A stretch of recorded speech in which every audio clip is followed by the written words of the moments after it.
Omusiru gwentera okulaba bita Julie Mutesasira yali mukwano gwange nayingira ebisiyaga naye teri muntu ayagala kumenya balala ng'omuntu eyamenyeka edda.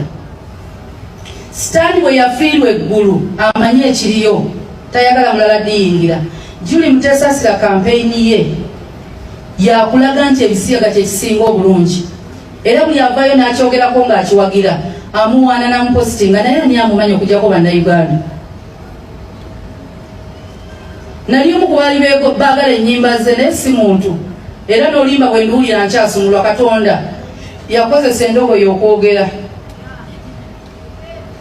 era sobola okukeera ku makyanga oluyimba olukusumuludde aluyimbye si mulokole. Tekitegeeza nti muntu mulungi endogoyi bwe yayogera tekyakifuula muntu.